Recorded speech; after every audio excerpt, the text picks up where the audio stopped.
આંતરરાષ્ટ્રીય બજારમાં અત્યંત કિંમતી ગણાતી વહેલ માછલીની ઉલટી એટલે કે એમ્બ્રસ ગ્રીસને વેચવા ફરતા 3 લોકોને અંકલેશ્વર ફોરેસ્ટ વિભાગે પાકી બાતમીના આધારે નર્મદા ગેટ હોટલ પાસેથી ઝડપી લીધા હતા।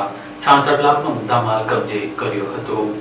મળતી માહિતી મુજબ વન વિભાગની બાતમી મળી હતી કે અંકલેશ્વરના નર્મદા ગેટ વિસ્તારમાં આવેલા એક હોટલ પાસે કેટલાક કિસ્મો પ્રતિબંધિત વન્યજીવ ઉત્પાદનોના વેચાણ માટે અવરજવર કરી રહ્યા છે। બાતમીના આધારે રેન્જ ફોરેસ્ટ ઓફિસર અંકલેશ્વર તથા સ્ટાફે વોચ ગોઠવી દરોડા જેવી કાર્યવાહી હાથ ધરી। આ દરમિયાન શંકાસ્પદ 3 વ્યક્તિઓની તપાસ કરતા તેમની પાસેથી અંદાજે 1.838 કિલોગ્રામ વજનનું વેલ માછલીનું વોમેટ મળી આવ્યું। આંતરરાષ્ટ્રીય બજારમાં અત્યંત કિંમતી ગણાતા એમ્બરગ્રીસની અંદાજિત કિંમત ₹66 લાખ હોવાનું પ્રાથમિક તપાસમાં સામે આવ્યું છે। વન વિભાગે આરોપી પાસેથી એમ્બરગ્રીસ ઉપરાંત ગુનામાં વપરાયેલ વાહનો પણ કબજે કર્યા છે, જેમાં કાર GJ01 RS 1622 તથા મોટરસાયકલ GJ16BN 2475નો સમાવેશ થાય છે। કુલ મળીને અંદાજે ₹66,70,000નો મુદ્દામાલ જપ્ત કરવામાં આવ્યો હોવાનું જાણવા મળ્યું છે।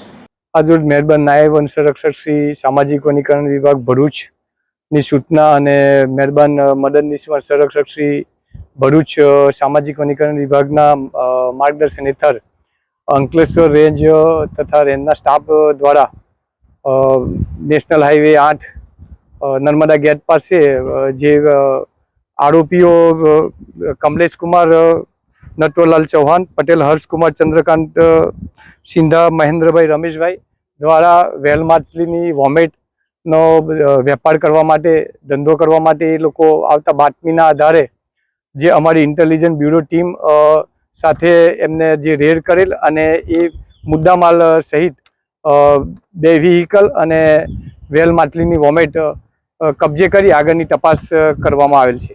એમાં શું હતું સર, કઈ રીતે આખું રેકેટ પકડાયું છે? એમાં આખું રેકેટ એવું હતું કે અમારી ઇન્ટેલિજન્સ બ્યુરો ટીમ છે એ આખું એનું સર્વેલન્સ પર ચાલતા હોય છે અને આ લોકોના બધા બાતમીદારોથી મેસેજો મળતા હોય છે અને બાતમીદાર દ્વારા મેસેજ મળવા કે ભાઈ આ નર્મદા ગેટ હોટલ પાસે એક વેલ માછલીની વોમેટનું ત્યાં આગળ સોદો થવાનો છે, તો જેથી કરીને એને એ પ્રમાણે વ્યૂહરચના ગોઠવી અને ઇન્ટેલિજન્સ બ્યુરોની ટીમ દ્વારા રેડ કરવામાં આવેલ। ત્યાર પછી વન વિભાગને તેમના દ્વારા હેન્ડઓવર કરવામાં આવેલ છે। તો સર, આ જે વેલ માછલીની વોમેટ છે એનો ઉપયોગ શેમાં કરવામાં આવે?